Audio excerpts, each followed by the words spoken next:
کچھ احادیث صبر کے حوالے سے، اور کیا ریوارڈ اللہ نے رکھا ہے صبر کرنے والوں کے لیے، اور ہم کیسے شدید غم زدہ مصیبتوں میں گھرے ہوئے فلسطینی بہن بھائیوں کی مدد کر سکتے ہیں۔ تو پہلے چند ایک احادیث کو دیکھتے ہیں صبر کے حوالے سے۔ تو سورہ آل عمران میں اللہ فرما رہے ہیں اے ایمان والو صبر کرو اور دشمن کے مقابلے میں ڈٹے رہو، جمے رہو۔ پھر اسی طرح سورۃ البقرہ میں ہمیں اللہ فرماتا ہے وَلَنَبْلُوَنَّكُمْ بِشَيْءٍ مِّنَ الْخَوْفِ وَالْجُوعِ وَنَقْصٍ مِّنَ الْأَمْوَالِ وَالْأَنفُسِ وَالثَّمَرَاتِ وَبَشِّرِ الصَّابِرِينَ، یعنی ہم لازمی لَنَبْلُوَنَّكُمْ، لازمی ایسا ہوگا کہ تمہاری آزمائش ہوگی، خوف سے، بھوک سے، مال میں کمی سے، جانوں کے چلے جانے سے، کاروبار میں نقصان سے، اور اسی طرح جو صبر کرنے والے ہیں اے نبی ان کو خوشخبری سنا دیجیے، اور بے شک ان کے لیے بڑا اجر ہے اور رحمت ہے، اور وہی ہدایت پانے والے ہیں۔ دو تین چیزیں اس میں آتی ہیں۔ اسی طرح ایک حدیث کو بخاری روایت کرتے ہیں کہ آپ صلی اللہ علیہ وسلم نے فرمایا کہ اللہ فرماتا ہے میرا وہ مومن بندہ جس کی محبوب ترین چیز، یعنی اس کی سب سے جو پیاری چیز ہے، اگر میں واپس لے لوں لیکن وہ اس پر ثواب کی نیت سے صبر اور رضا کا مظاہرہ کرے، تو اس کے لیے میرے پاس جنت کے سوا کچھ نہیں ہے، یعنی جنت ہی اس کا بدلہ ہے اس کے صبر کا۔ اسی طرح اور بھی بہت ساری احادیث ہیں اور قرآن کریم کی بہت ساری آیات ہیں صبر کے حوالے سے کہ اللہ کیا ریوارڈ دینے والے ہیں۔ ان اللہ مع الصابرین، یعنی اللہ صبر کرنے والوں کے ساتھ ہے۔ پھر آپ دیکھیں ہمیں میسیج کیا مل رہا ہے، یہ جو آیات ہم نے کچھ پڑھی ان سے، کہ یہ جو ٹربلز ہیں، مصائب ہیں، مشکلات ہیں، یہ انسانی زندگی کا لازمی حصہ ہے، کیونکہ دنیا میں انسان آرام کرنے کے لیے نہیں آیا، بلکہ یہ کیا ہے، یہ تو ایک مسافر خانہ ہے نا۔ Human is like a traveller, اور امتحان گاہ ہے یہ زندگی، ایگزامینیشن ہال ہے۔ اللہ نے زندگی دی ہے، اللہ نے کہہ دیا ہے کہ آزمائش ہے بھی، تم میں سے اچھے اعمال کون کر رہا ہے۔ تو بات یہ ہے کہ یہ ابدی ٹھکانہ تو ہے ہی نہیں، یہ سب چیزیں عارضی ہیں۔ کسی نے کتنی زندگی گزار لینی، کوئی 100 سال بھی جی کے، پچھلی قومیں بہت سالوں جی ہیں، لیکن آخر کیا، موت ہی ان کا مقدر ہوئی نا، واپس تو وہیں پر گئے۔ اور اسی طرح آپ دیکھیں لاکھوں انسان سکون کی تلاش میں ہی، یعنی وہ سکون ہی ڈھونڈتے رہے اور آخرت کو سدھار گئے۔ تو دنیا اسی طرح ہی ختم ہو رہی ہے اور اسی طرح ہی ختم ہوگی۔ اور یہ سمجھ لیجئے کہ دنیا میں دو طرح کے انسان آباد ہیں، ایک مومن اور دوسرا منکر۔ تو اب پہلے دیکھیں کہ منکروں کا کیا معاملہ، یعنی ان کے لیے جو مصائب، جو ٹرائلز آتی ہیں، جو ڈیفیکلٹیز ان کے لائف میں آ رہی ہیں، تو یہ بطور سزا ہے، اللہ ان کو جھٹکے دیتا ہے کہ تاکہ وہ پلٹیں اللہ کی طرف، رجوع کریں، شاید توبہ کر لیں، ایمان لے آئیں۔ اور اسی طرح اللہ نے یہ بھی کہہ دیا کہ کچھ ایسے لوگ ہیں، کچھ ایسے کافر ہیں جن پر حقت علیہم کلمۃ عذاب ربک، یعنی جن پر اللہ کا عذاب ثابت ہو چکا، انہوں نے ایمان نہیں لانا۔ تو اللہ نے ان کو فراوانی بھی دی ہوئی، خوشحالی دی ہوئی، دنیا کی رونقیں دی ہوئی ہیں۔ تو یہ چیزیں کیا ہیں، یہ اللہ نے فرما دیا کہ ایسا نہ وہ گمان کریں کہ یہ جو ڈھیل اللہ نے دی ہوئی ہے نا، یہ ان کے لیے اچھا ہے، خیر ہے، نہیں، یہ ان کو مزید تباہی کی طرف لے جانے والی چیز ہے، یہ اللہ نے فرما دیا۔ یعنی ان کے تکبر میں، ان کے ڈینائی کرنے میں، یعنی ان کے گناہوں میں اور اضافہ ہوگا اس چیز سے۔ اچھا جی، اس کے برعکس، اس کے اپوزٹ ہم بات کرتے ہیں مومن کی، تو بلیورز کا کیا معاملہ ہے؟ اب ان پر جو مشکلات، پریشانیاں آ رہی ہیں، دیکھیں اس میں یہ کیا چیز آ رہی ہے جو ہمیں حدیث بتاتی ہے۔ ہم نے تو سب سے پہلے حدیث اور قرآن کو دیکھنا ہے نا، جو ہمارا سورس ہے، اور یہی چیزیں دلوں کو سکون اور کمفرٹ دینے والی ہیں، یہی ہیں، اس کے علاوہ کہیں پہ سکون نہیں ہے۔ اچھا جی، تو حدیثیں کیا کہتی ہیں؟ حدیث کہتی ہے کہ بندہ مومن کی جان پر یا اس کے مال پر یا اس کی اولاد پر جو بھی مشکلات آ رہی ہیں دنیا میں، جو بھی تکلیف آ رہی ہیں، ایون کہ ایک کانٹا بھی اگر مومن کو چبھتا ہے تو اللہ اس پر اس کو ریوارڈ دیتا ہے، اور مومن بندہ قیامت کے روز اللہ کے سامنے پاک ہو کر لوٹے گا۔ سبحان اللہ، کتنی بڑی بات ہے۔ تو کون نہیں چاہے گا کہ اللہ اس کو پاک کر دے دنیا میں ہی؟ اگرچہ یہ بات دیکھیں، پڑھنے میں بات کچھ اور آ رہی ہوتی ہے، جب آپ اس سچویشن سے گو تھرو ہو رہی ہوتی ہیں، تب وہ جو فیس کر رہا ہوتا ہے نا انسان، اس کی جو حالت ہے اس کا اندازہ ہم نہیں کر سکتے۔ وہ واقعی ایک بڑی کرب کی حالت ہوتی ہے۔ اگر کوئی اپنے یعنی پیارا چلا گیا یا گھر بار ختم ہو گیا، اس سے بڑھ کر دکھ اور تکلیف کی کیا بات ہے؟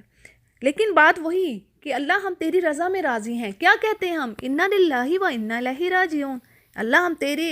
ہی ہیں اور ہم نے تیری ہی طرف پلٹنا ہے، تو ہم تو راضی ہیں ہر حال میں۔ تو اللہ تعالیٰ ہم پر صبر. اسی طرح ایک اور حدیث میں یہ جو بات آتی ہے وہ میں آپ کے آگے رکھتی ہوں کہ طاعون کے بارے میں عائشہ رضی اللہ عنہا نے پوچھا تو آپ نے اس پر انہیں بتایا کہ یہ عذاب تھا جس پر اللہ تعالیٰ چاہتا اس پر نازل فرماتا. لیکن اب کیا ہے کہ اب اللہ نے اسے مومنوں کے لیے رحمت کا ذریعہ بنا دیا. سو جو بندہ مومن طاعون کی بیماری میں مبتلا ہو جائے اور اپنے طاعون زدہ شہر ہی میں صبر کرے. لیکن یہ بات ہے، یہ اوتھینٹک حدیث ہے، بخاری اس کو روایت کر رہے ہیں کہ اگر کسی جگہ پر بیماری پھیل گئی ہے، ٹھیک ہے، کنٹیجیس بیماری، جیسے آپ پیچھے کورونا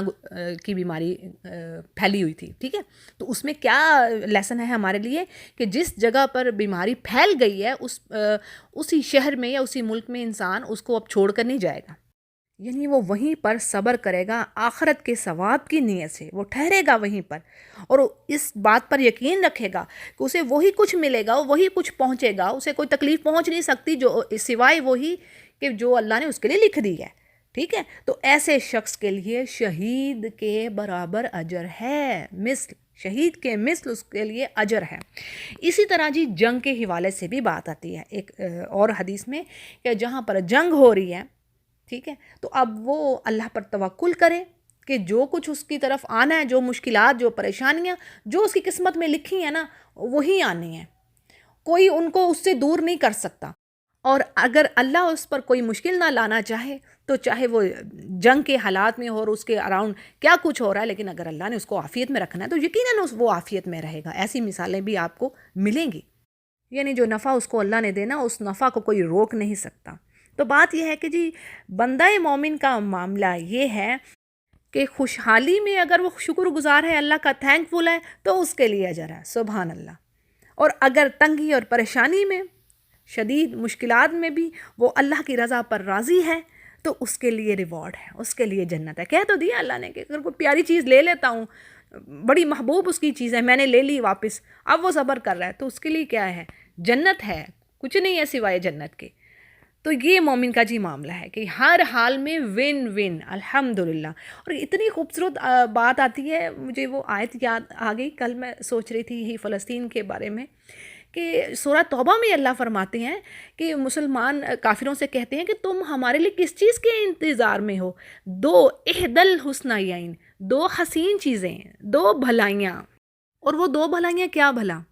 یعنی اگر تو کوئی جنگ میں جا رہا ہے اور شہید ہو جاتا ہے تو اس سے بڑھ کر اور کیا چاہیے؟ اللہ نے تو کہہ دیا بھئی تمہیں بہترین جگہ پر موت آ گئی، اللہ کی رضا میں موت آ گئی، تو موت تو آنی ہی آنی ہے، لوگوں کو بستر پر بھی آنی ہے. تو تمہیں اور کیا چاہیے؟ بھئی تمہیں اللہ کی رحمت، اس کی رضا اور بہترین جنت مل گئی.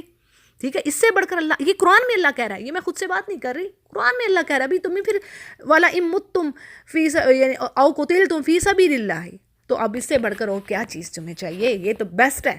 پھر کیا ہے جی دوسری حسین چیز یہاں پر جو میں سورہ توبہ کی بات کر رہی ہوں کہ اگر تم واپس یعنی غازی ہو کر پلٹتے ہو تو یہ بھی خوبصورت بات، فتح یاب ہو کر پلٹتے تو یہ بھی خوبصورت. یعنی دونوں ہی بھلائیاں زبردست حسین چیزیں. اور پھر اسی طرح اس کی پہلی آیت میں جو اللہ فرما رہے، اتنی پیاری بات آتی ہے، آیت نمبر 51 ہے، قُل لَن يُصِيبَنَا إِلَّا مَا كَتَبَ اللَّهُ لَنَا. یعنی یہ اللہ قرآن کو ہم پڑھتے ہی نہیں، ہمیں شوق ہی نہیں ہوتا قرآن کو پڑھنے کا، سمجھنے کا. تو اللہ فرما رہے ہیں مومنوں کی زبان سے کہ ان سے کہہ دو کافروں سے کہ بھئی ہمیں تو کوئی مشکلات نہیں پہنچنی مگر جو کہ اللہ نے ہمارے لیے لکھ دی، ہمیں تو وہی پہنچے گا اور ہمیں یقین ہے. یعنی وہ تو آنی ہے، کہیں بھی ہوں، کہیں بھی ہوں، جنگ کے حالات نہ بھی ہوں، اگر کسی کی موت آنی ہے یا کسی کا گھر بار خراب ہونا ہے. آپ دیکھیے اس سے پہلے یہ جو غزہ کی صورتحال ہے، یعنی وہاں پر وار ہے، لیکن اس سے پہلے جو چند ملکوں میں تباہیاں ہوئیں، زلزلوں کی وجہ سے، ارتھ کویکس آئے، سونامی آ جاتی ہے، تو وہاں پر دیکھیے کس طرح کی تباہیاں ہوتی ہیں. لیکن یہ تو پھر اللہ کی راہ میں شہید ہونا، یعنی کافروں کے ہاتھوں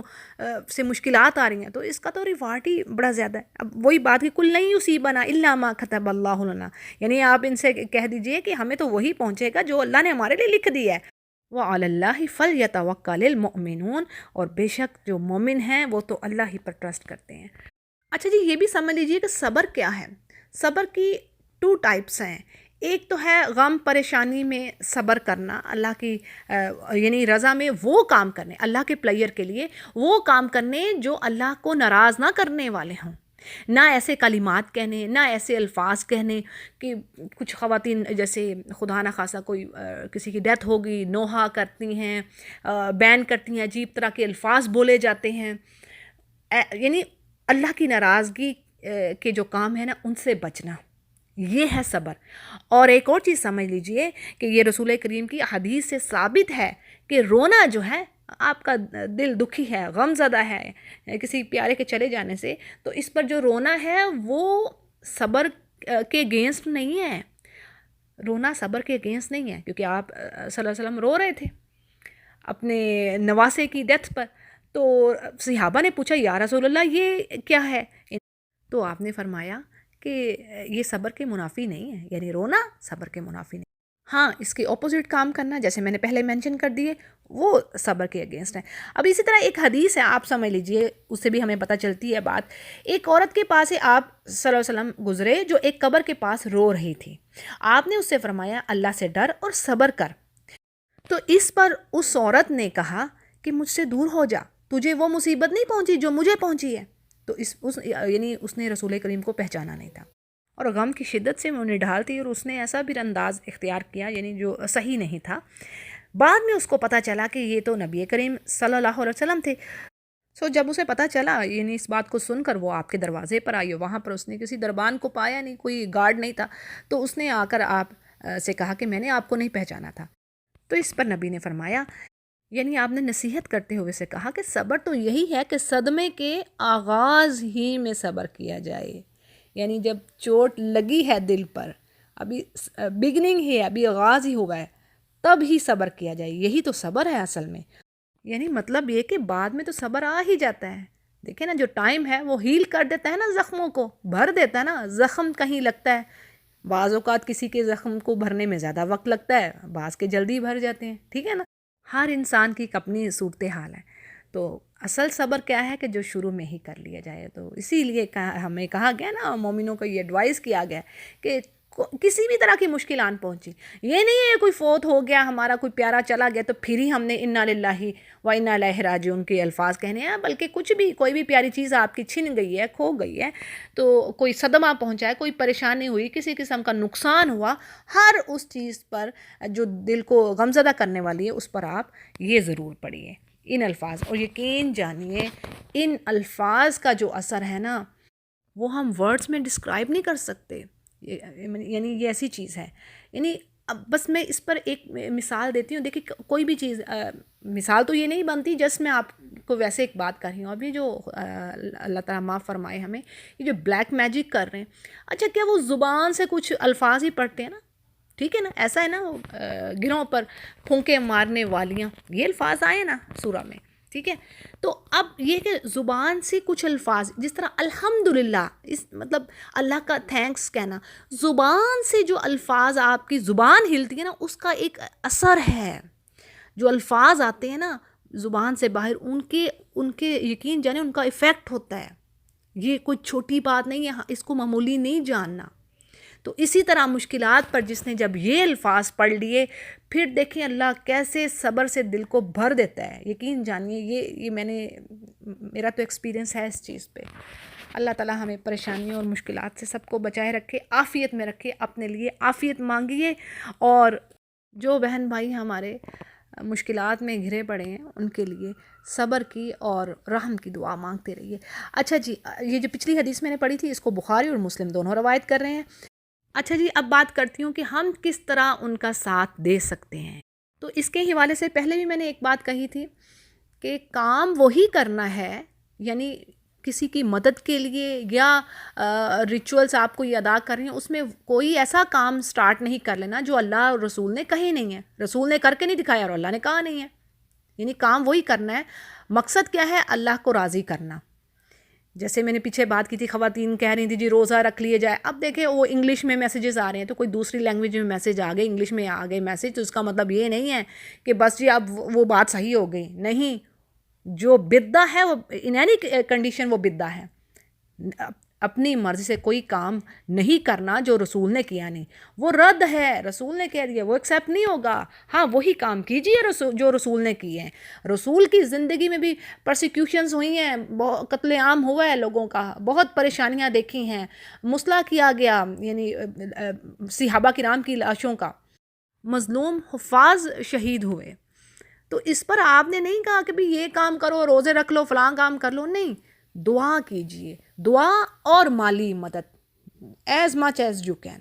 ٹھیک ہے۔ تو اس پر یعنی آپ مدد کیجئے، جو بھی صحیح آرگنائزیشنز آپ کو سمجھ آتی ہیں کہ جی یہ اوتھینٹک تنظیم ہے، یہ صحیح جگہ پر پہنچائے گی آپ کی